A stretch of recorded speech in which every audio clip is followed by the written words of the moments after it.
Hello everyone, आप सभी का हमारे चैनल पे स्वागत है। बच्चों, आपकी फरमाइश सर आंखों पर क्लास 10th गणित की जितने भी चैप्टर हैं उन सभी का chapter wise one shot video लेके आ गया हूं। इस वीडियो से आपके सारे फॉर्मूले कवर हो जाएंगे।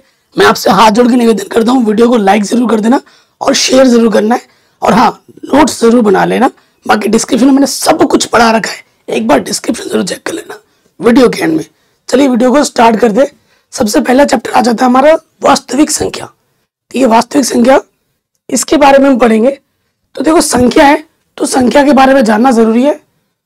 वास्तविक संख्या में कई सारे प्रकार आएंगे। जैसे प्राकृतिक संख्या क्या होती है, जितने भी काउंटिंग नंबर्स होते हैं, जैसे 1 2 3 गिनने वाले जो नंबर होते हैं। जैसे मैं अगर ये बोलूं एक पेन है, 2 पेन है, हम ऐसे नहीं बोलते ना ये 1/2 पेन है, ये माइनस के 1 पेन है। तो जितने भी काउंटिंग नंबर्स होते हैं वो हमारे प्राकृतिक संख्या होती है, उसे हम n से दर्शाते हैं। सम संख्या क्या होती है, वह संख्या जो 2 से विभाजित होती है उसे हम सम संख्या कहते हैं। जो 2 से विभाजित नहीं होती है उसे हम विषम संख्या कहते हैं। पूर्ण संख्या क्या होता है, तो पूर्णांक क्या होता है, पूर्णांक क्या होता है, ये 0 भी होता है, इसमें 1 2 3 होता है, -1 2 -3 -4 चलता रहता है। ठीक है, पूर्ण संख्या में 0 से काउंटिंग स्टार्ट होती है और बाकी सारे काउंटिंग नंबर्स होते हैं। इसको W से दिखाते हैं, पूर्णांक को Z से दिखाते हैं। ठीक है, भाज्य संख्या, भाज्य संख्या क्या होती है, वह संख्या जो किसी से विभाजित हो जाए। जैसे 4 2 से विभाजित हो जाएगा, 4 4 से कटेगा, 6 2 से कटेगा, 3 से कटेगा, 8 2 से कटेगा, 4 से कटेगा। ऐसी संख्या जो किसी संख्या से विभाजित हो जाए उसे हम भाज्य संख्या कहते हैं। अभाज्य क्या होता है, जो सिर्फ खुद के पहाड़े में होता है, किसी और से कटता नहीं है। जैसे 2 2 2 1 कम 2 2 किसी और से नहीं कटेगा, स्वयं से और एक से ही कटेगा। ठीक है, सभाज्य संख्या क्या होती है, ऐसी 2 संख्या जिनका HCF कितना हो, 1 हो। ऐसी संख्या जिनका HCF हो 1 हो उसे हम क्या बोलते हैं, सहअभाज्य संख्या, को प्राइम नंबर्स कहते हैं। ठीक, परिमेय संख्या क्या होता है, परिमेय संख्या बहुत ही शानदार है, आते ही आता है। हर एक संख्या जो P/Q के रूप में लिखी जाती है, बट्टे वाला 0 नहीं होना चाहिए। साथ ही साथ जो HCF होना चाहिए P और Q का, वो 1 होना चाहिए, और P और Q हमारे क्या होने चाहिए, पूर्णांक होने चाहिए। ठीक है, तो उन्हें हम क्या कहते हैं, ऐसी संख्या को हम परिमेय संख्या कहते हैं। ठीक है, जो वास्तविक संख्या इस रूप में नहीं होगी उसे हम अपरिमेय कहेंगे। अपरिमेय संख्या, अगर कोई अभाज्य संख्या है, ठीक है, और उसके ऊपर अंडर लगा है, तो वो क्या होती है, वो अपरिमेय संख्या होती है। जैसे √5, √7, √11, √13, ये सभी कैसी संख्या है, ये सभी हमारी अपरिमेय संख्या है। वास्तविक संख्या, ठीक है, ये अवास्तविक संख्या, अवास्तविक संख्या क्या होगा, जो कोई संख्या का वर्गमूल अगर माइनस में ले लेते हो, ठीक है, वो अवास्तविक संख्या हो जाती है। इसका मान हम नहीं निकाल सकते, ये निकलेगा लेकिन इमेजिनरी मान, काल्पनिक मान निकलेगा, जो आप कक्षा 11 में डिटेल में पढ़ोगे। फिर बात करते हैं यूक्लिड विभाजन प्रमेय का। अगर हमारे पास 2 धनात्मक पूर्णांक है A और B, अगर A का मान B से बड़ा है तो A को हम लिख सकते हैं BQ + R के रूप में। Q भागफल होता है यहाँ पर, R आपका शेषफल होता है, और इस B का जो मान होता है हमेशा R से बड़ा होगा। ठीक है, 0 या 0 से छोटा होगा। देखो, ये जो R होता है ना, शेषफल, हमेशा शेषफल का मान B से छोटा होगा, 0 या 0 से बड़ा होगा। देखो, जैसे मैंने 2 संख्या ली, 7 और 5। ठीक है, तो छोटी संख्या से भाग दे दो 7 में, 7 × 7 और 5 × 5 घटाएंगे तो 2 आएगा। तो देखो, 7 को मैं कैसे लिख सकता हूं, कितनी बार गया, 1 बार, और शेषफल का मान कितना आ गया, 2। तो देखो ये कहां पर कौन सा है, ठीक, A की जगह पे क्या है, ये A है, ये B है, हमने भाग दिया, तो A को हम लिख सकते हैं B, ये Q की जगह पर है, और ये R की जगह पर है। देखो, R का जो मान है जिससे आपने भाग दिया था उससे छोटा है, या तो 0 होगा या 0 से बड़ा होगा, लेकिन इस 5 से छोटा होगा। ठीक है, जिससे आपने भाग दिया उससे छोटा होगा, या तो 0 होगा या 0 से बड़ा होगा R का मान, लेकिन B से छोटा होगा। ठीक, क्योंकि मैं क्या बता रहा हूं ना, मैं पूरा बता रहा हूं, ये आपके लिए हेल्प करेगा कि ये वीडियो फ्यूचर में अगर बाकी बच्चे भी देखेंगे ना, उनको भी मदद मिलेगी। ठीक है, फिर आता है अंकगणित की आधारभूत प्रमेय। इसमें क्या होता है, ये प्रमेय क्या कहती है, अगर हमारे पास कोई भाज्य संख्या है, ठीक है, तो भाज्य संख्या को हम अभाज्य संख्या के गुणनफल के रूप में लिख सकते हैं। ठीक है, किसी भी भाज्य संख्या को अभाज्य संख्या के गुणनफल के रूप में लिख सकते हैं। यह कहती है आपकी अंकगणित की आधारभूत प्रमेय। ठीक है, उदाहरण के तौर पर जैसे मैंने ले लिया 15, एक भाज्य संख्या है, तो 15 को लिख सकता हूं मैं 3 गुणा 5 या फिर 5 गुणा 3। ये 3 क्या है, अभाज्य संख्या, ये 5 क्या है, अभाज्य संख्या। किसी भी भाज्य संख्या को हम अभाज्य संख्या के गुणनफल के रूप में लिख सकते हैं। उसका ऑर्डर इधर उधर हो सकता है, उससे फर्क नहीं पड़ता, लेकिन मेन मुद्दा यही है कि किसी भी भाज्य संख्या को हम अभाज्य संख्या के गुणनफल के रूप में लिख सकते हैं। ठीक, फिर देखो कोई संख्या है, उसकी पावर n है, वो शून्य पर समाप्त होगी या नहीं, कैसे पता लगेगा? जैसे 4 की पावर n, 6 की पावर n, 10 की पावर n, कोई भी संख्या हो, अगर उसका हम गुणनखंड करेंगे, कोई भी संख्या हो अगर हम गुणनखंड करते हैं और वो इस रूप में आता है 2 गुणा n गुणा 5 की पावर n, इसका मतलब क्या है, जो भी संख्या आपको दी हुई है अगर हम उसका गुणनखंड करें तो कम से कम 1 बार 2 और 1 बार 5 आना आवश्यक है। अगर नहीं आता तो वो 0 पर समाप्त नहीं होगा। जैसे 4 को लिख सकता हूँ 2 की पावर 2, यहाँ 2 तो आ गया लेकिन 5 नहीं है, तो 0 पर समाप्त नहीं होगा।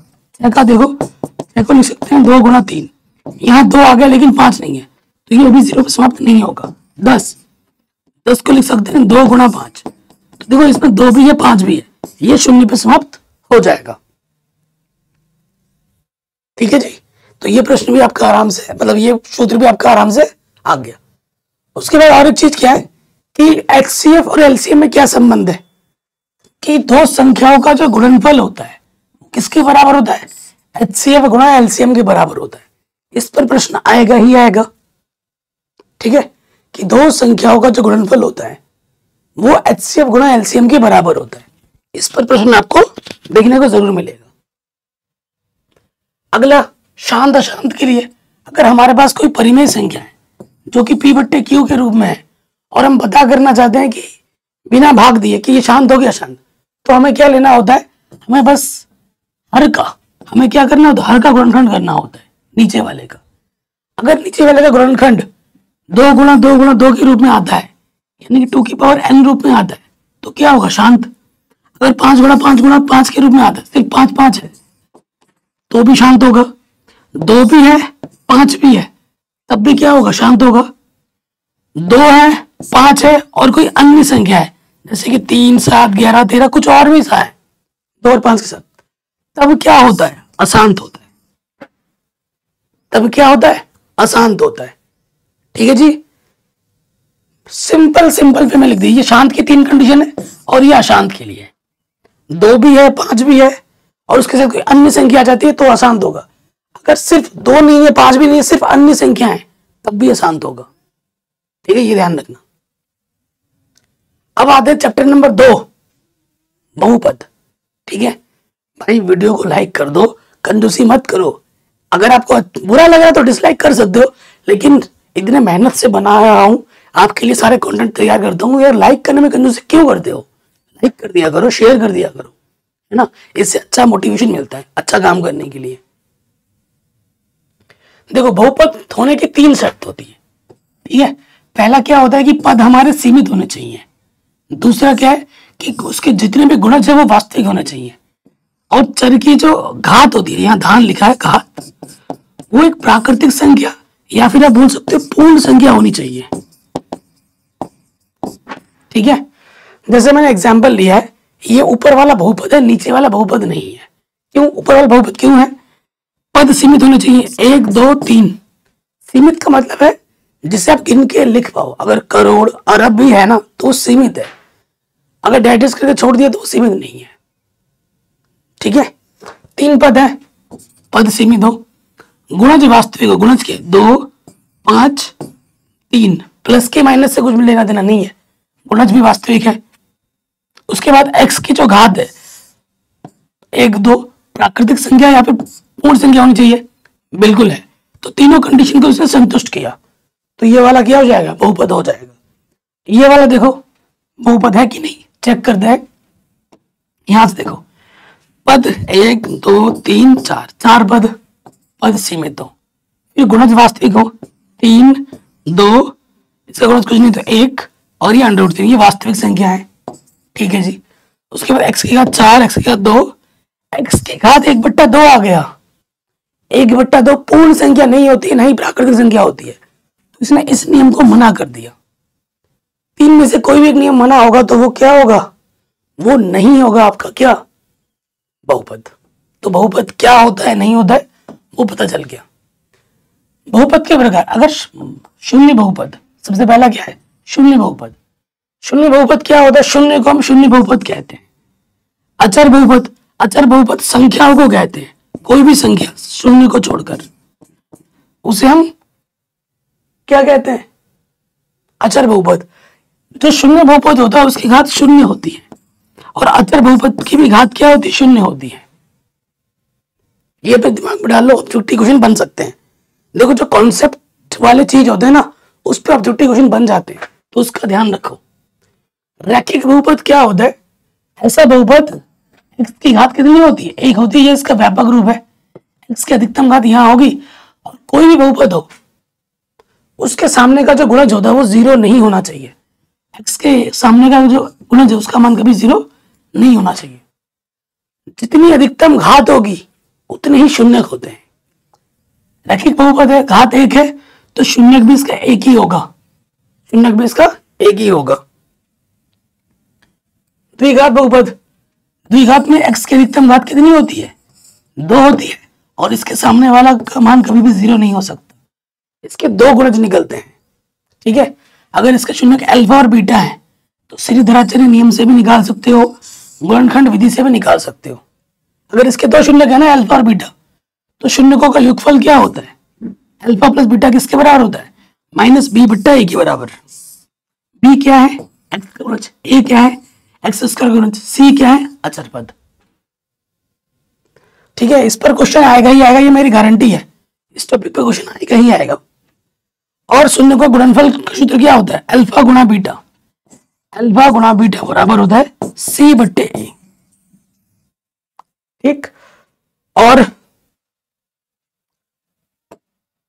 त्रिघात बहुपद की बात करें, अगर हमारे पास त्रिघात बहुपद है तो ये इसका व्यापक रूप है। ठीक, और a का मान कभी 0 नहीं होना चाहिए यहां पर, और इसके 3 मान लेते हैं, शून्यक अल्फा, बीटा, गामा। तो शून्यकों का योगफल सिंगल टर्म में होता है -b/a। ये a, ये b, ये c, ये d, तुलना करके निकाल देंगे। 2 करके लोगे, alpha plus beta, beta plus gamma, gamma plus alpha, तो वो होता है c/a। देखो बट्टे में a सबके आएगा, माइनस प्लस फिर माइनस, b c फिर d आ जाएगा। गुणनफल करोगे अल्फा बीटा गामा, तो ये आ जाएगा -d/a। ये संबंध है। ठीक है जी, तो ये प्रश्न भी हमारा आराम से बन गया। फिर विभाजन एल्गोरिथम को भूल जाओ, इसमें द्विघात सूत्र याद रखो। द्विघात बहुपद निकालने के लिए आता है, लिखा है मैंने? नहीं लिखा तो मैं लिखवा देता हूं। देखो द्विघात बहुपद ये आता है, हर साल आता है। द्विघात बहुपद क्या होता है? x² minus alpha plus beta, मतलब शून्यकों का योगफल, प्लस अल्फा बीटा। ठीक, सो देखो दोस्त, ये क्या है? अल्फा प्लस बीटा क्या है? शून्यकों का योगफल।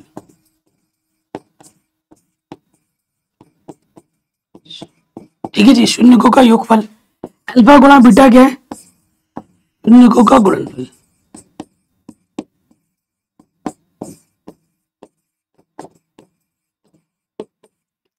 ठीक, अगर आपको 2 शून्यक भी दे रखे हैं, अल्फा और बीटा मान लोगे, यहां रख दोगे, हल करोगे, आपको द्विघात बहुपद मिल जाएगा। मैंने सारे चैप्टर पढ़ा रखे, पुरानी एनसीईआरटी, नई NCERT, chapter wise one shot, chapter wise important question, chapter wise subjective question, model paper, sample paper, विगत वर्षों के प्रश्न पत्र, सब कुछ पढ़ा दिया है। लिंक्स मिलेगी डिस्क्रिप्शन में, जरूर चेक कर लेना। ठीक है, कुछ सूत्र हैं जैसे ये वाला याद कर लो, ये आपको याद होगा, a प्लस बी का whole square, A square plus B square plus 2ab। a minus B का क्या होता है, बस A square plus B square minus का 2ab लग जाता है। a plus B into A minus B, A का स्क्वायर माइनस बी स्क्वायर होता है। ये वाला सूत्र भी याद रख लो, ठीक है। जो इंपॉर्टेंट है उनको याद रखो, ये वाला याद रखो, ये वाला याद रखो।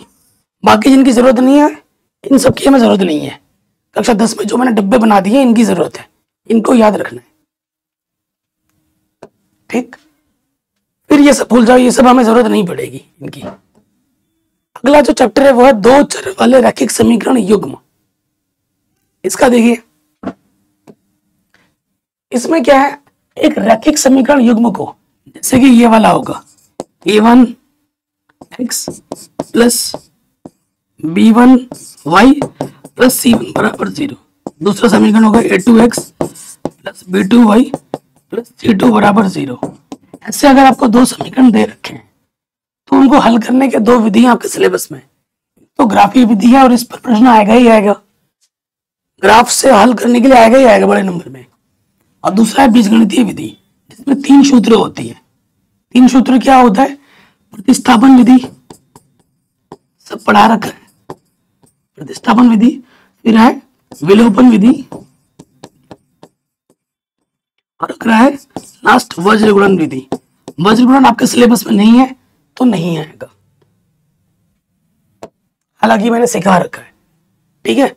बाकी रेखा को हल करने के, देखो ये मैंने लिखा है, बीजगणितीय विधि द्वारा रैखिक समीकरण को हल करने की 3 विधि है। देखो, जो समीकरण का व्यापक रूप होता है वो इस रूप में होता है, a1x plus b1y plus c1 बराबर 0, a2x plus b2 plus c2 बराबर 0।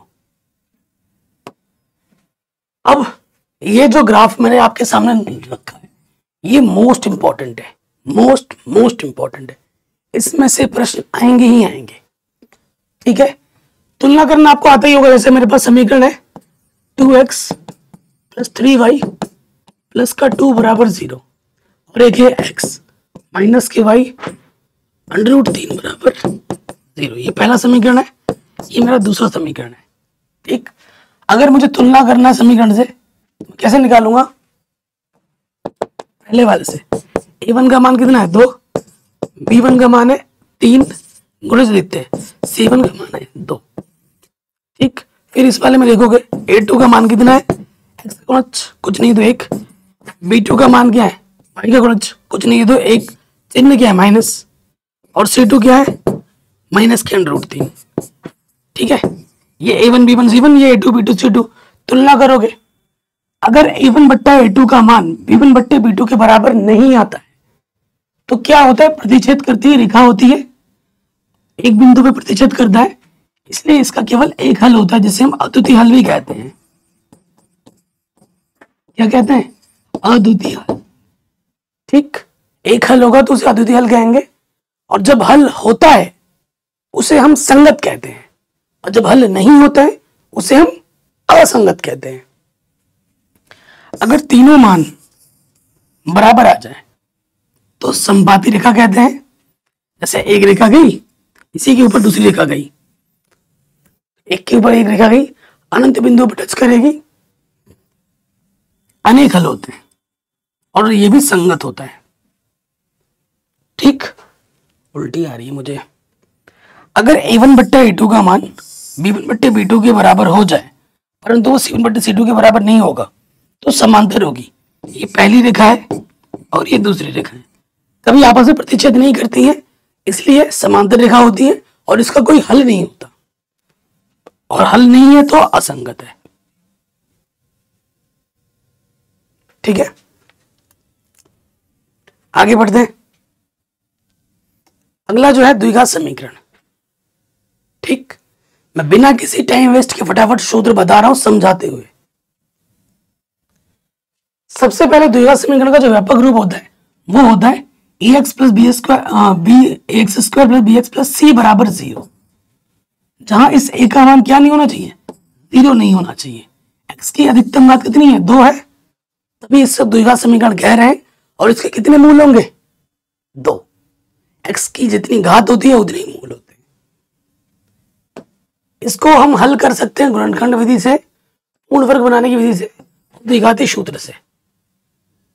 ठीक, ये सब मैंने द्विघात गुणनखंड विधि चैप्टर नंबर 2 में भी पढ़ के आए हो। द्विघाती सूत्र और पूर्ण वर्ग बनाने की विधि, द्विघाती सूत्र से आएगा ही आएगा प्रश्न। ठीक है, फिर आप बात करते हैं विविक्तकर क्या होता है। विविक्तकर होता है डी, अंग्रेजी में विविक्तकर को कहते हैं डिस्क्रिमिनेंट, तभी इसको डी से प्रदर्शित किया जाता है। और इसका सूत्र होता है बी स्क्वायर माइनस की 4ac। ठीक, अब इसकी प्रकृति देखो, किसी द्विघात समीकरण की प्रकृति कैसी होगी, उसके मूलों की प्रकृति कैसी होगी, हम विविक्तकर के द्वारा पता कर सकते हैं।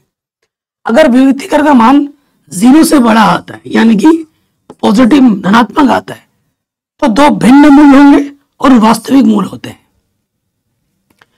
अगर विविक्तकर का मान 0 आता है तो बराबर मूल होंगे और वास्तविक मूल होंगे, वास्तविक और बराबर। अगर डी का मान 0 से छोटा यानी कि माइनस में आता है तो कोई वास्तविक मूल नहीं होता है। ठीक है जी। श्रीधराचार्य नियम का सूत्र यह होता है x का मान minus B plus minus under root B square minus 4ac बट्टे 2 है। इसको दूसरे रूप में भी लिख सकते हो, x बराबर माइनस के B plus minus under root T बट्टे 2 है।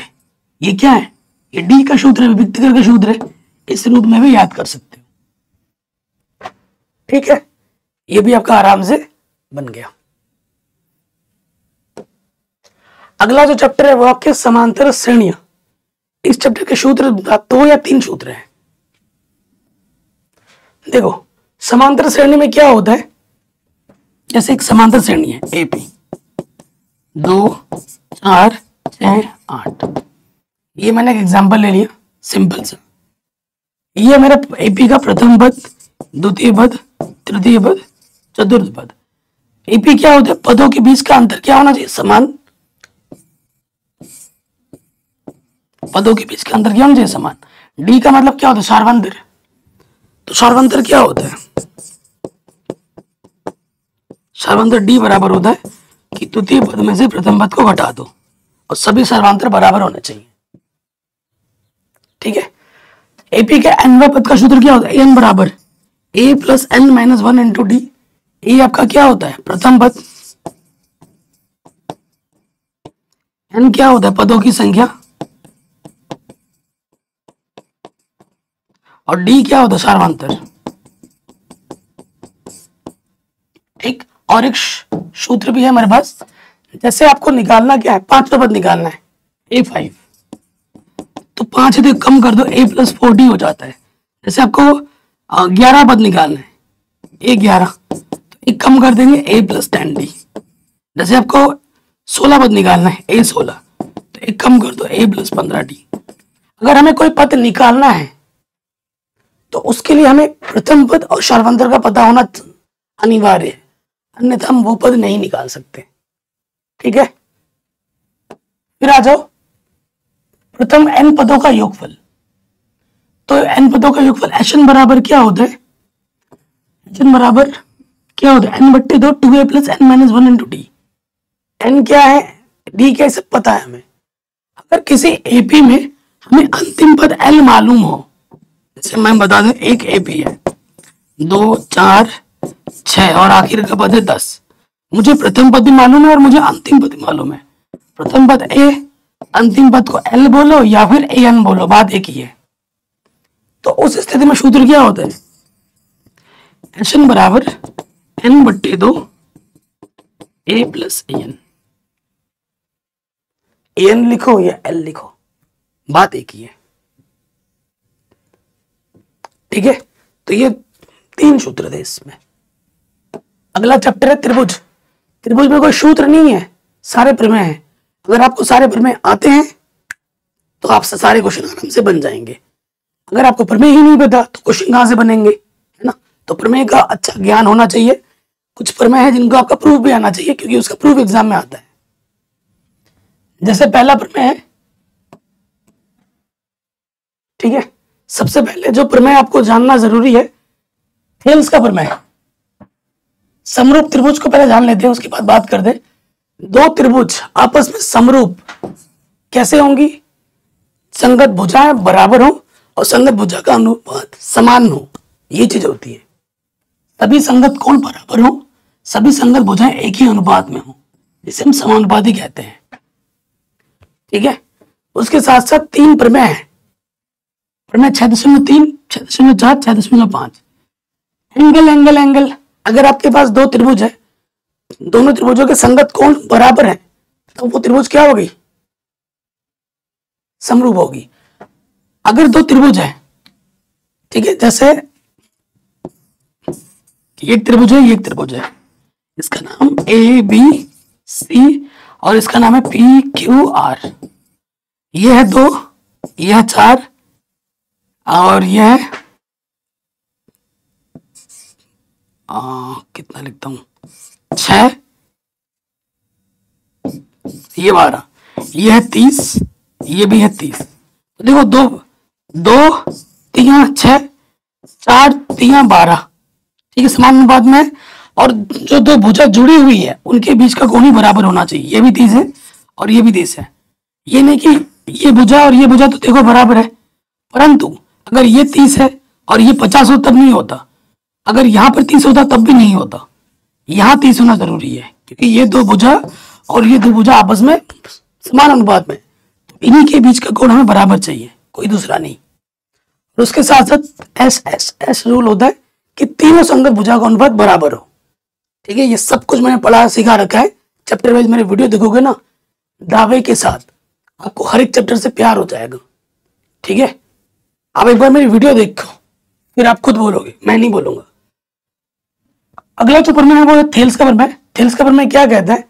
अगर हमारे पास एक त्रिभुज है, एक भुजा के समांतर अगर दूसरी भुजा लेते हो और यू यहाँ पर एक बिंदु प्रतिष्ठित करेगा, यहाँ एक बिंदु भी प्रतिष्ठित करेगा, तो क्या होता है ना, AD/DB, ये भुजा इसका समांतर है, DE समांतर BC के, तो क्या होगा, AD/DB किसके बराबर होगा? AE/AC के। ठीक, इसे कहते हैं थेल्स का प्रमेय। कहां पर जा रहा है? अगला है इसका उल्टा, प्रमेय 6.2। अगर हमारे पास एक त्रिभुज है और यहाँ अगर हमारे पास AD/DB बराबर है AE/AC के, यदि, तो ये तभी संभव है जब ये वाली रेखा इसके क्या होगी? समांतर होगी। ठीक, आराम से बन गया। आगे बढ़ते चैप्टर नंबर 7 में। पाइथागोरस प्रमेय वगैरह तो बता ही रखा है, ठीक है, नहीं एनसीईआरटी बुक में वो नहीं है। फिर बात करते हैं निर्देशांक ज्यामिति। निर्देशांक ज्यामिति में आप जानते हैं, ये जो अक्ष है इसे हम एक्स अक्ष कहते हैं, और ये जो क्षैतिज बोलते हैं इसको, और इसको ऊर्ध्वाधर बोलते हैं, ये वाई अक्ष है। इधर एक्स का मान प्लस में होता है, इधर एक्स का मान माइनस में, ऊपर वाई का मान प्लस में, नीचे वाई का मान माइनस में। और जब जहां दोनों अक्ष प्रतिच्छेद करती हैं उसे हम केंद्र कहते हैं, जिसके निर्देशांक होते हैं 0,0। कोई भी जो बिंदु होता है उसमें 2 निर्देशांक होते हैं, एक्स निर्देशांक, वाई निर्देशांक। पहले एक्स होता है, फिर वाई होता है। एक्स को हम भुज कहते हैं और वाई को हम कोटि कहते हैं। एग्जाम में आ सकता है। प्रथम पाद के जो निर्देशांक होते हैं, इधर प्लस इधर भी प्लस, तो प्लस कॉमा प्लस होता है। ये प्रथम चतुर्थांश है, ये द्वितीय है, ये तृतीय है और ये चतुर्थ है। इधर एक्स का मान नेगेटिव, ऊपर वाई का मान पॉजिटिव, तो नेगेटिव पॉजिटिव। इधर एक्स का मान नेगेटिव, नीचे वाई का मान नेगेटिव, तो नेगेटिव नेगेटिव। इधर एक्स का मान पॉजिटिव, नीचे वाई का मान नेगेटिव, पॉजिटिव नेगेटिव।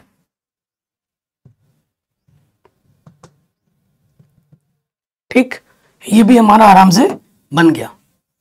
फिर हमारे पास आता है दूरी सूत्र। अगर हमारे पास 2 बिंदु है, एक बिंदु P है, एक बिंदु Q है, इनके बीच की हमें क्या निकालनी है? दूरी। इसका निर्देशांक x1 y1, इसका x2 y2। तो सूत्र क्या होता है? PQ, x2 माइनस x1 का whole square plus y2 minus y1 का होल स्क्वायर अंडर रूट में। या फिर दूसरा ये भी लगा सकते हो, x1 माइनस x2 का whole square, y1 minus y2 का होल स्क्वायर। कोई फर्क नहीं है, इन दोनों में कोई फर्क नहीं है, दोनों लगा सकते हो, दोनों सही है। ठीक है, फिर 3 बिंदु संरेख होने की कंडीशन क्या है? जैसे ये A बिंदु है, ये बिंदु B है, ये बिंदु C है। संरेख का मतलब क्या होता है? एक ही तल में, कोलिनियर कहते हैं इसे अंग्रेजी में। संरेख का मतलब क्या होता है, सभी बिंदु एक ही तल में। तो ये अगर 3 बिंदु हैं तो 3 बीच की दूरी होगी, ए बी, बी सी और ए सी। तो अगर सबसे बड़ी दूरी ए सी बाकी 2 छोटी दूरी के योगफल के बराबर आ जाती है तो वो क्या होगा, तीनों बिंदु संरेख होगा, अन्यथा नहीं होगा। ये कंडीशन है। विभाजन सूत्र जैसे क्या है, हमारे पास एक रेखाखंड है, पी क्यू एक रेखाखंड है, एक बिंदु ए आ गया, इसने क्या किया, इसको 2 टुकड़ों में बांट दिया। इस ए बिंदु को हम कहते हैं विभाजन बिंदु। ठीक, इसने इसको काटा है, मैं बोलता हूं इसको M1 अनुपात M2 में काटा है। ये टुकड़ा M1, ये टुकड़ा M2। अगर ये मुझे विभाजन निर्देशांक निकालने, विभाजन बिंदु का निर्देशांक x और y है, तो x, ये जो विभाजन x का सूत्र होता है M1 x2 M2 x1 M1 plus M2, और y के लिए क्या होता है, बस यहाँ y लग जाएगा, M1 y2 plus M2 y1 M1 plus M2। ये विभाजन का सूत्र है।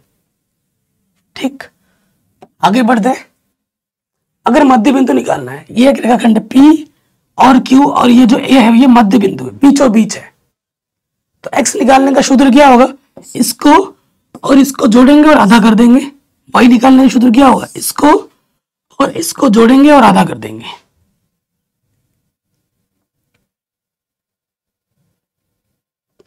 ठीक, आराम से बन गया, कोई दिक्कत नहीं है। आगे बढ़ते हैं। अगर आपके पास कोई त्रिभुज है, उसका सूत्र निकालना है, क्षेत्रफल निकालना है, ABC, एक निर्देशांक x1 y1, b के हैं x2 y2, c के हैं x3 y3, तो क्या होगा, ट्रिक के साथ याद करवाऊंगा। ट्रिक क्या है, यहां पहले देखो x1 आएगा, फिर x2 आएगा, फिर x3 आएगा। x1 के बाद क्या आएगा, y में सोचो y2, y2 के बाद क्या आएगा y3, माइनस लगना है।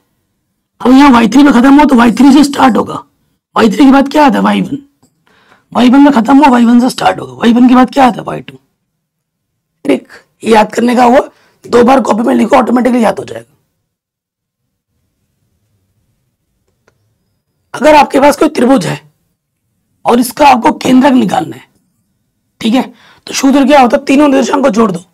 अगर इसका आपको निकालना केंद्रक, P बिंदु मान लो x y है, तो x निकालने का सूत्र क्या होगा, x के तीनों निर्देशांकों को जोड़ो, x1 plus x2 plus x3 बट्टे में 3। y के लिए क्या होगा, y1 plus y2 plus y3 बट्टे में 3। ठीक, आराम से बन गया। अब आते हैं त्रिकोणमिति का परिचय, इसके सूत्रों पर। तो सबसे पहले क्या होता है, त्रिकोणमिति जहां पर लागू होती है उसे हम कहते हैं समकोण त्रिभुज, वहीं पे सब कुछ लागू होता है। ठीक, तो ये समकोण त्रिभुज है। समकोण त्रिभुज 90 अंश के सामने वाली भुजा को कर्ण कहते हैं। ये फर्श की तरह जमीन पर पड़ा हुआ है, इसे आधार कहते हैं, और ये खड़ा हुआ है जो है इसे हम लंब कहते हैं। ठीक है, और इसमें एक सूत्र लगता है, अगर समकोण त्रिभुज है इसमें कौन सा सूत्र लगेगा, पाइथागोरस प्रमेय। पाइथागोरस प्रमेय आपने कक्षा 6-7 में पढ़ा होगा। देखो आप तो कक्षा 10 में पढ़ रहे हो त्रिकोणमिति, मैंने अपने समय में कक्षा 8 में पढ़ी थी ट्रिग्नोमेट्री, 8 में। हालांकि हमारे 8 में त्रिकोणमिति था नहीं, परंतु हमारे एक टीचर आए थे, एक दिन खाली पीरियड था 2-4 दिन, तो वो नए टीचर आए थे, तो उन्होंने हमें त्रिकोणमिति कक्षा 8 में सिखा दी, जबकि कक्षा 10 में होती है त्रिकोणमिति। तो कक्षा 10 में जाने से पहले ही मुझे त्रिकोणमिति, मुझे और मेरे दोस्तों को सबको त्रिकोणमिति आती थी। तो कक्षा 10 में हमारे लिए त्रिकोणमिति सबसे आसान लग रहा था। और अगर आपको सारे कॉन्सेप्ट पता हो तो है भी आसान, और मेरे वीडियो देखोगे तो हर आपको चैप्टर, हर एक क्वेश्चन आसान ही लगेगा। पाइथागोरस प्रमेय क्या होता है कि जो कर्ण का वर्ग होता है, ये जो कर्ण होती है सबसे बड़ी भुजा होती है, लंब से भी होगी बड़ी, आधार से भी बड़ी होगी, सबसे बड़ी भुजा कर्ण होगी, ध्यान रखना। कर्ण का वर्ग जो होता है वो होता है आधार का वर्ग प्लस लंब का वर्ग। ठीक, उसके बाद एक सूत्र, ट्रिक याद रखो, जिसे मुझे मेरे बड़े भैया जी ने सिखाया था। ठीक है, जो मेरे गुरुजन व्यक्ति है ना, मैं उनको कभी नहीं बोलता। जिसने मुझे एक चीज सिखाई ना, जैसे मेरे बड़े भैया जी का नाम है श्री संजय शाह। ठीक है, उनका खुद का भी स्कूल है, और उनको इस चीज का क्रेडिट मैं देता हूँ। उन्होंने मुझे ये सिखाया था, लाला आम लाया कच्चा कच्चा आम। आप ऐसे भी याद कर सकते हो, लाल बट्टे कक्का, एल का मतलब लंब से, ए का मतलब आधार से है, के का मतलब कर्ण से है। तो यहाँ साइन होता है, यहाँ कॉस होता है और यहाँ टेन होता है, नीचे कॉसेक होता है, फिर सेक होता है और फिर कॉट होता है। देखो मैं अगर आपको बताऊं, जब मैं कक्षा 9 में गया था ना, तो एक हमारे टीचर थे, नाम नहीं लूंगा, सरकारी स्कूल में पढ़ता था। वो टीचर ऐसे होते थे, पढ़ाते नहीं थे, बिल्कुल भी नहीं पढ़ाते थे। हालांकि मैं पढ़ने में बचपन से ही अच्छा था मैथ में, परंतु कक्षा 9 में आके, क्योंकि मैं गरीब घर से था, मेरा कोई ट्यूशन वगैरह भी नहीं था, तो टीचर कुछ सिखाते नहीं था, तो मैं कहाँ से सीखूंगा, छोटा था। तो मुझे गणित से फिर डर लगने लगा था कक्षा 9 में। तो वो तो बड़ा शुक्र मैं मानता हूँ, फिर मुझे मेरे बड़े भैया ने कुछ महीने ट्यूशन पढ़ाए, ठीक है, और फिर मेरा कॉन्फिडेंस बढ़ा और फिर मेरे अच्छे नंबर आ गए, ठीक है। और ये चीज उन्होंने ही मुझे सिखाई थी, तो उनका भी हाथ है थोड़ा अच्छा मार्गदर्शन देने में मेरे लाइफ में। देखो जब आपके सर पे किसी का हाथ होता है ना, भले ही वो थोड़े देर के लिए हो या जितने टाइम के लिए हो, कॉन्फिडेंस जरूर देता है। आप लोग तो बहुत ज्यादा लकी हो जो आपको इतना अच्छा प्लेटफॉर्म मिल रहा है। एक नहीं, हजारों टीचर आपको मिल जाते हैं यूट्यूब पे। अगर ये सिचुएशन मुझे मेरे टाइम में मिली होती ना, ये बेनिफिट मुझे मिला होता, तो शायद मैं आज कहीं और रहता, आईआईटी वगैरह कब का क्लियर कर लिया होता, क्योंकि मैं बचपन से पढ़ने में बहुत ज्यादा अच्छा था, इतने कम रिसोर्सेज के बावजूद, ठीक है। अगर ये रिसोर्सेज मुझे मिले होते तो बात ही क्या लगती। तो आप लोग लकी हो, इसका फायदा उठाओ, ठीक है ना। देखो अगर नीचे ऊपर से नीचे आओगे तो क्या, साइन लंब बट्टे आधार साइन, आधार बट्टे घन कॉस, ठीक है, लंब बट्टे आधार टेन। और नीचे से ऊपर जाओगे, कर्ण बट्टे लंब कॉसेक, कर्ण बट्टे आधार सेक, आधार बट्टे लंब कॉट, ठीक है जी। यही सब यहां लिखा रखा है मैंने। देखो लंब बट्टे कर्ण साइन थीटा, आधार बट्टे कर्ण कॉसेक कॉस थीटा, लंब बट्टे आधार टेन थीटा। इसका उल्टा कर दोगे, देखो कॉट क्या होता है, आधार बट्टे लंब। तो ये सूत्र आपको रटना नहीं पड़ेगा अगर ये ट्रिक याद है तो। उसके साथ साथ आपको पता होना चाहिए, ये एनसीईआरटी में नहीं लिखा, साइन और कॉसेक की गुणा करोगे तो एक आएगा। शर्त क्या है कि ये कोण और ये कोण बराबर होना चाहिए। जैसे अगर ये कोण 30 है, ठीक है, मान लेते हैं कि अगर ये 30 है और ये 30 है, तभी जाके ये होगा। ये नहीं कि अगर ये 30 है और ये 45 है तो एक होगा, ऐसा नहीं है। कोण समान होना अनिवार्य है, ठीक। और साइन थीटा बराबर क्या होता है, 1/2 कॉसेक थीटा। या कॉसेक बराबर क्या होता है, 1/2 साइन थीटा, इसे याद रखो। फिर कॉस गुणा सेक थीटा क्या होता है, 1 होता है। कॉस थीटा का मान 1/2 सेक थीटा होता है, या फिर सेक थीटा का मान 1/2 कॉस थीटा होता है, ठीक। अगला जो है टेन थीटा गुणा कॉट थीटा का मान 1 होता है। टेन थीटा होता है 1/2 कॉट के बराबर, कॉट होता है 1/2 टेन के बराबर। ये दो सूत्र अलग से याद कर लो। टेन बराबर होता है साइन बट्टे कॉस, कॉट बराबर होता है कॉस बट्टा साइन।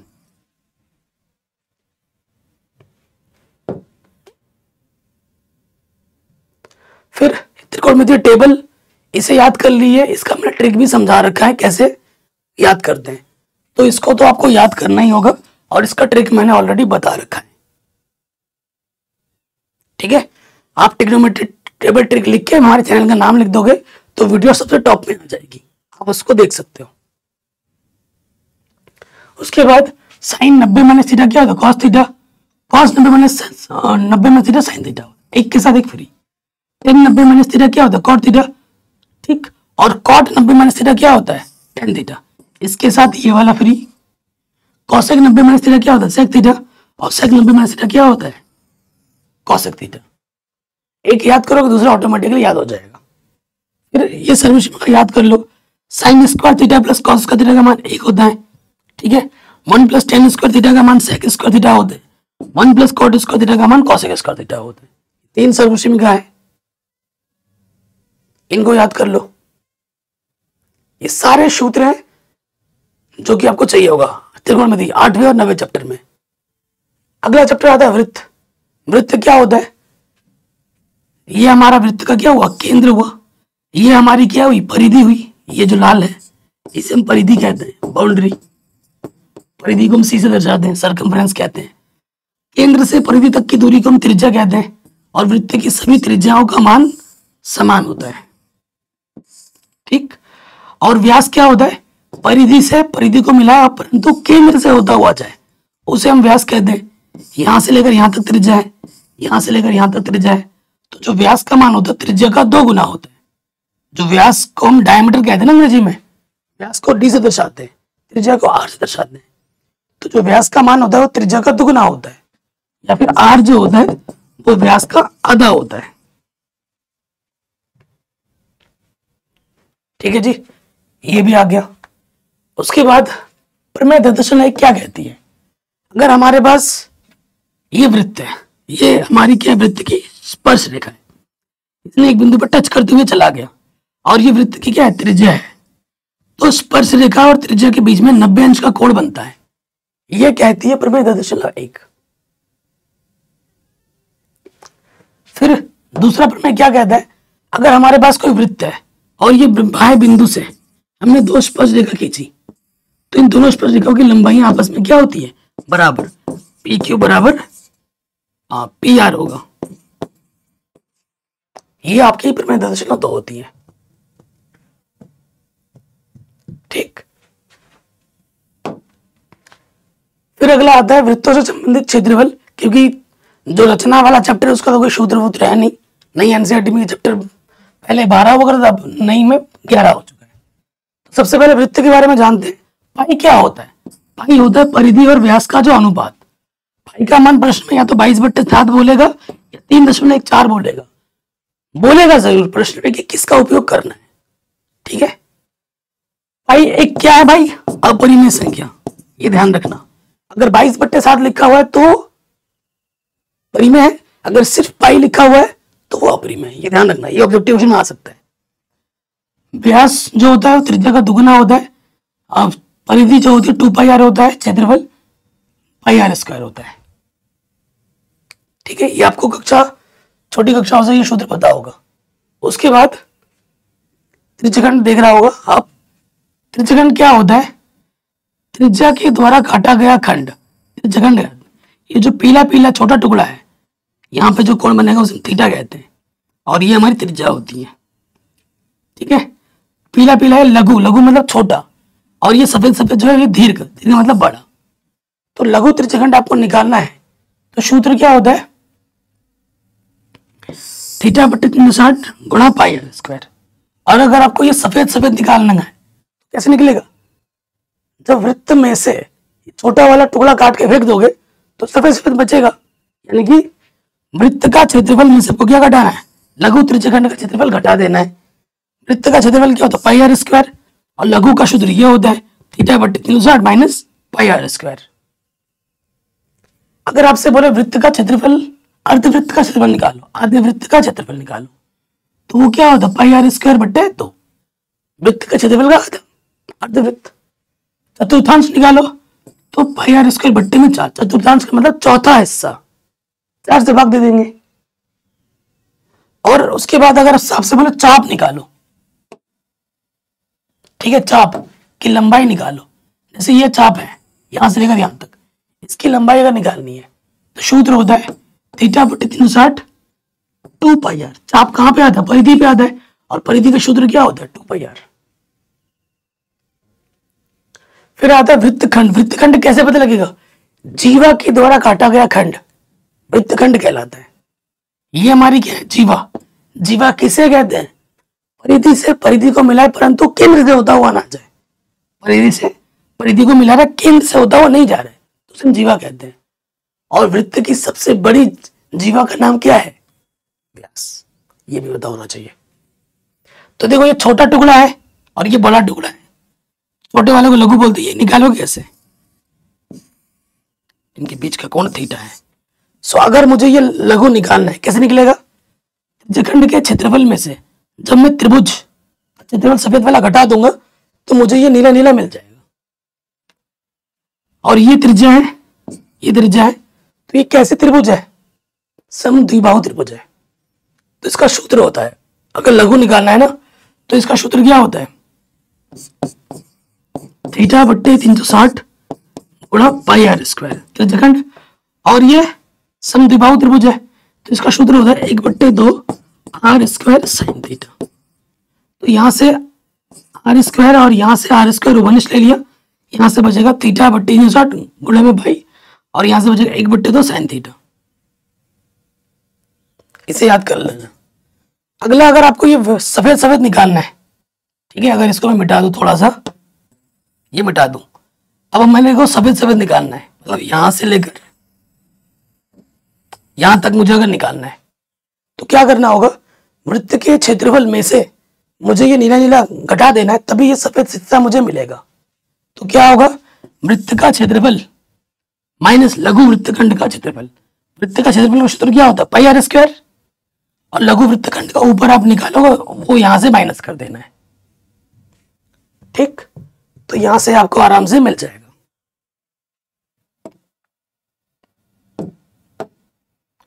फिर देखो त्रिभुज का क्षेत्रफल क्या होता है।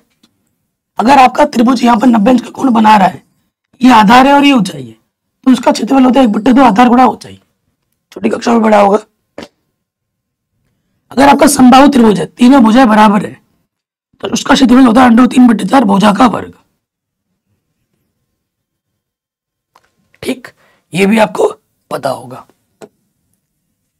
अगला आता है पृष्ठीय क्षेत्रफल और आयतन। अच्छा, क्षेत्रफल क्या होता है, आयतन क्या होता है। क्षेत्रफल क्या होता है, जैसे मेरे पास ये किताब है,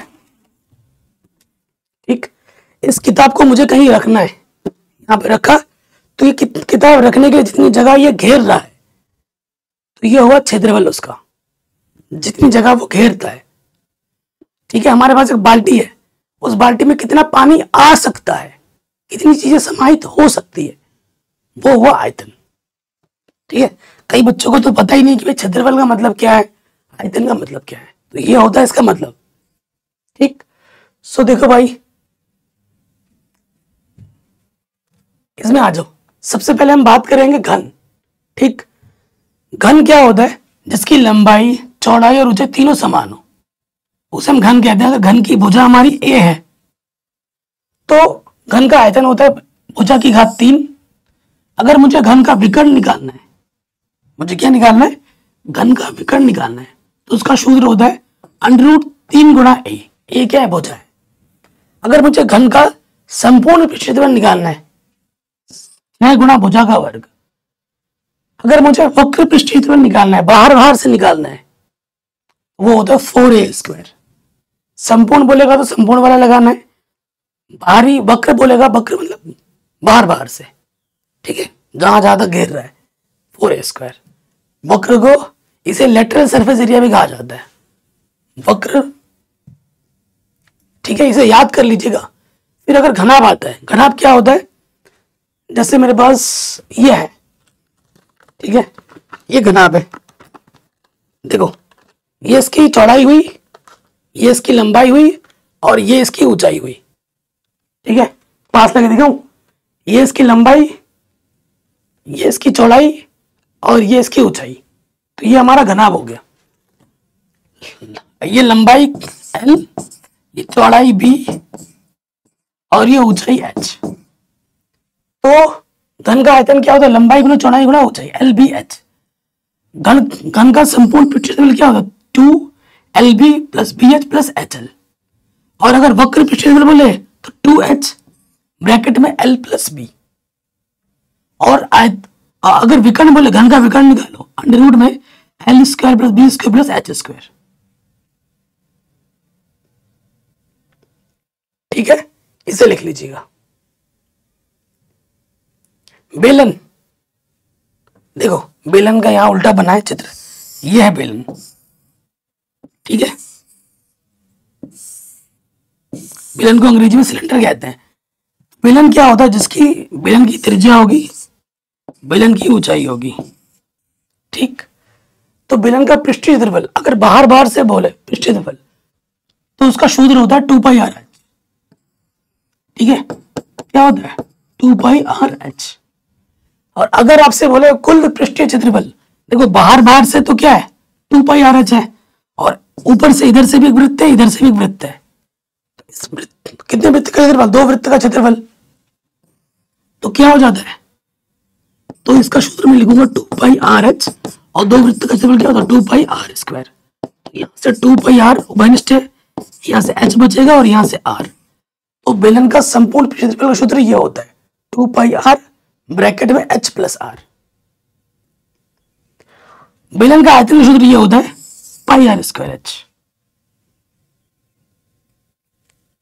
ठीक, बेलन का आयतन का सूत्र क्या होता है πr²h। फिर बात करेंगे शंकु। शंकु में क्या है, ये शंकु की ऊंचाई है, जैसे जोकर की टोपी होती है ना, ये त्रिज्या है और ये जो तिरछी ऊंचाई है इसको हम तिर्यक ऊंचाई कहते हैं। ठीक, तिर्यक ऊंचाई को हम L से दर्शाते हैं। तो जो पृष्ठीय क्षेत्रफल होता है बाहर से वो होता है πrl, और L बराबर सूत्र क्या होता है √h² + r²। अगर कुल पृष्ठीय क्षेत्रफल निकालना है तो बाहर से क्या होता है πrl, और यहां से क्या है वृत्त πr²। तो क्या उभयनिष्ठ है πr, यहां से बचेगा l और यहां से बचेगा r। तो ये होता है कुल पृष्ठीय क्षेत्रफल। और आयतन का सूत्र क्या होता है 1/3 πr²h। बेलन का, बेलन बोलो शंकु का। अगर हम गोले की बात करें, गोला मतलब एक बॉल, क्रिकेट की बॉल लो, फुटबॉल ले लो, वो गोला हुआ। तो गोले का क्षेत्रफल होता है 4πr², r त्रिज्या है और आयतन होता है 4/3 πr³। अगर अर्धगोला बोल दे, जैसे ये अर्धगोला, मैंने गोले को काट दिया, तो अगर अर्धगोले का पृष्ठीय क्षेत्रफल बोले बाहर से वो होगा 2πr²। अगर संपूर्ण बोले, कुल पृष्ठीय क्षेत्रफल बोले, तो बाहर से तो 2πr², ऊपर से क्या है वृत्त है 2πr² बाहर से, और यहां से क्या है ऊपर से वृत्त का क्षेत्रफल क्या होता है πr²। तो 2πr² + πr² कितना हो जाएगा 3πr²। और आयतन 2/3 πr³। गोले का 4/3 होता है, अर्धगोले का 2/3 होता है आयतन में। खोखला गोला आपके सिलेबस में नहीं आता है, इसे आप काट दो। चिन्हक भी मैं लगातार बता देता हूँ, हालांकि क्वेश्चन इस साल नहीं आएंगे, लेकिन क्या पता फ्यूचर में आ जाए। तो अगर कोई बच्चा फ्यूचर में देख रहा है, आगे चल के देखता है, तो उसको इस वीडियो से हेल्प मिल जाए, उसको दूसरा वीडियो ना खोलना पड़े। चिन्हक क्या होता है आप लोग भी देख लो, शंकु होता है, अगर उसको बीच से काट दे, तो देखो ये शंकु है, इसको बीच से हमने काट दिया, ये 2 टुकड़े बन गए। तो नीचे वाला जो टुकड़ा है हम चिन्हक कहते हैं। इसकी 2 त्रिज्याएं होती है, ऊपर से नीचे से। नीचे वाले की त्रिज्या को r1 बोला, ऊपर वाले की त्रिज्या को r2 बोला, और ये जो ऊंचाई h है, ठीक, और ये ऊंचाई हमारी तिर्यक ऊंचाई l है। ये ऊंचाई हमारी तिर्यक ऊंचाई l है।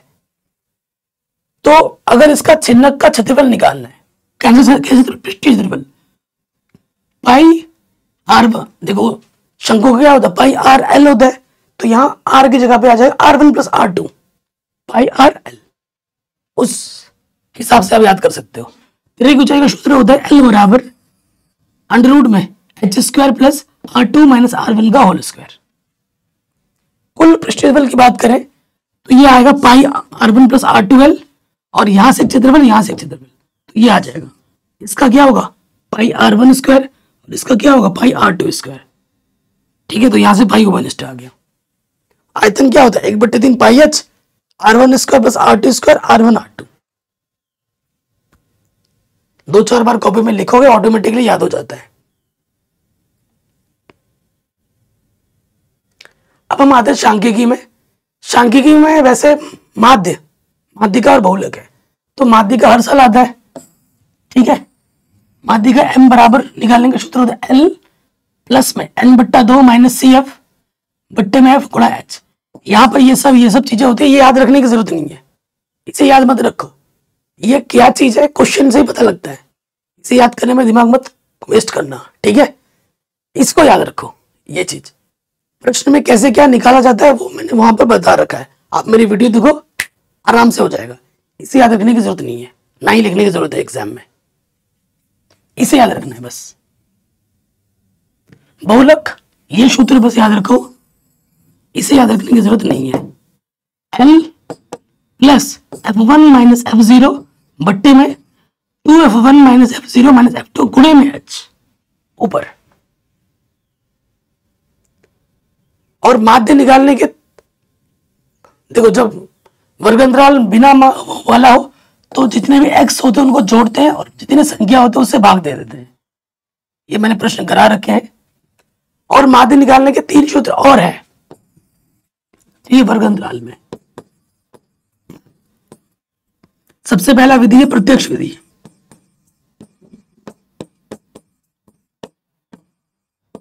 ठीक। नंबर दूसरी विधि है कल्पित माध्य विधि।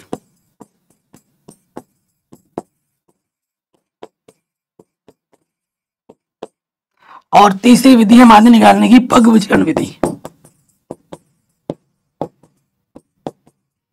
एग्जाम में जिस विधि से बोलेगा आपको उसी विधि से ही माध्य निकालना है। और अगर नहीं बोलता है तो आपको जो पसंद है वो लगा सकते हो, लेकिन अगर बोल रहे हैं माध्य को हम एक्स दिखाते हैं, इसका सूत्र होता है सिग्मा एफ एक्स बट्टे सिग्मा एफ। सिग्मा का मतलब होता है कुल योगफल। कल्पित माध्य विधि में माध्य निकालने का सूत्र होता है ए प्लस, ठीक है, सिग्मा एफ डी बट्टे सिग्मा एफ। ए क्या है यहां पर? ए है कल्पित माध्य, मोस्ट इंपॉर्टेंट है, एग्जाम में आता ही आता है। और उसके बाद पग विचलन विधि में क्या होता है? माध्य निकालने का सूत्र ए प्लस सिग्मा एफ यू गुणा एच बट्टे सिग्मा एफ। ये 3 सूत्र हैं, ठीक है, पहला दूसरा तीसरा। जिस विधि से बोलेगा आपको उसी विधि से ही लगाना है, ये ध्यान रखना है। अगर किसी विधि से नहीं बोला तो जो मन पसंद हो आपको वो आप एग्जाम में लगा सकते हैं। लास्ट चैप्टर आपका आता है प्रायिकता। प्लीज लाइक कर देना। प्रायिकता में बेसिक चीजें क्या है? जैसे सूत्र प्रायिकता का क्या हो, किसी घटना की प्रायिकता का सूत्र क्या हो? संभव परिणाम बट्टे कुल परिणाम। ठीक। प्रायिकता का जो मान है वो 1 के 1 से छोटा होता है, 0 या 0 से बड़ा होता है। प्रायिकता का मान 1 से कभी ज्यादा नहीं होता और माइनस में कभी नहीं होता। 0 होता है, 0 से बड़ा होता है, 1 होगा या 1 से छोटा होगा। ठीक। उसके बाद निश्चित घटना की जो प्रायिकता होती है 1 होती है और अनिश्चित घटना की जो प्रायिकता होती है वो 0 होती है। ठीक। अगर हमारे पास कोई घटना है और उसकी अलग अलग चीजें बनाई गई हैं, सभी का जब प्रायिकता निकालेंगे और उनको जोड़ेंगे तो वो 1 के बराबर होता है। ये सब मैंने पढ़ा रखा है डिटेल में। उसके साथ साथ एक चीज मुझे और बतानी है, किसी घटना के होने की प्रायिकता प्लस किसी घटना के ना होने की प्रायिकता का जो योगफल होता है वो भी 1 के बराबर होता है। जैसे एक बक्से से हरा गेंद निकाला गया है और एक बक्से से हरा गेंद नहीं निकला है, इसकी इनका अगर योगफल करें प्रायिकता निकालकर 1 के बराबर आएगा। फिर अगर आपके पास सिक्का है, इसे आप उछालते हो तो या तो हेड आता है या ट्रेल आता है, ठीक है। तो इसके जो परिणाम होते हैं या हेड या फिर ट्रेल। देखो 3 चीजें हैं, सिक्का, पासा और ताश। 3 में से 2 के प्रश्न बोर्ड एग्जाम में जरूर आएंगे, 100% आएंगे। ताश का तो आएगा ही आएगा, ठीक है। पासा, ये पासा है, पासा को अगर हम फेंकते हैं तो उस पर हमें परिणाम मिलते हैं 1 2 3 4 5 6, कुल परिणाम 6 होते हैं। इसमें विषम संख्या आ जाती है जो है 1 3 5। इसमें सम संख्या भी आती है, सम है 2 4 6। इसमें अभाज्य संख्या भी आती है जो कि है 2 3 5। इसमें भाज्य संख्या भी आती है, भाज्य संख्या जो से विभाजित हो जाए। कौन है वो? 4 और 6। एक ना तो भाज्य है ना ही अभाज्य, एक भाज्य भी नहीं होता और अभाज्य भी नहीं होता। ठीक। उसके बाद आता है ताश, ठीक है। तो देखो ताश के बारे में, ताश की 4 कैटेगरी होती है, ठीक। ताश की 4 कैटेगरी होती है। जो तस्वीर वाले पत्ते होते हैं वो हर कैटेगरी में 3 होते हैं, jack queen king, jack queen king. तो जो ताश के पत्ते होते हैं वो होते हैं 52, जिनमें 2 कैटेगरी होती है, लाल काला। लाल में 26 पत्ते होते हैं, काले में भी 26 पत्ते होते हैं। फिर इनकी कैटेगरी बनती है 2 और इसकी भी कैटेगरी बनती है 2, ठीक। इसमें 13 पत्ते होते हैं, इसमें भी 13, इसमें भी 13, इसमें भी 13, ठीक। अब देखो गिन के देखो 13 पत्ते हैं हर लाइन में। ये काला, ये काला, काले में होता है क्लब्स और स्पेड्स, लाल में होता है डायमंड और हार्ट। ठीक, हर कैटेगरी में एक इक्का होगा, तो टोटल इक्के कितने हो गए? 4। हर कैटेगरी में एक इक्का है, हर कैटेगरी में एक 2 है, हर कैटेगरी में एक 3 है, हर कैटेगरी में 4 है, 5 है, 6 है, 7, 8, 10 तक जाता है। तस्वीर वाले पत्ते आते हैं, हर कैटेगरी में तस्वीर वाले पत्ते कितने होते हैं? 3 होते हैं। जैक, क्वीन, किंग, यानी कि टोटल तस्वीर वाले पत्ते कितने होते हैं? 3 चौके 12। 3 कैटेगरी, 4 कैटेगरी है ना, 3 पत्ते हर कैटेगरी में, 3 चौके 12, टोटल अगर बोलेगा तो 12 तस्वीर वाले पत्ते हैं। तस्वीर बना है इसमें, ठीक है, इनमें तस्वीर बनी हुई होती है। तो अगर आपसे बोल दे कि कोई कैटेगरी का नाम दे, क्लब में कितने तस्वीर पत्ते? 3। अगर आप बोले काले तस्वीर वाले पत्ते कितने हैं? काले 3 और 3 6 है। लाल तस्वीर वाले पत्ते कितने हैं? 3 और 3 6। अगर आपसे बोल दे कि भाई डायमंड में तस्वीर वाले पत्ते कितने हैं? 3 है। अगर बोले डायमंड में ये क्या, बादशाह, रानी, देखो किंग हो गया बादशाह, क्वीन हो गया रानी हो गई, ठीक है, जैक मतलब गुलाम हो गया।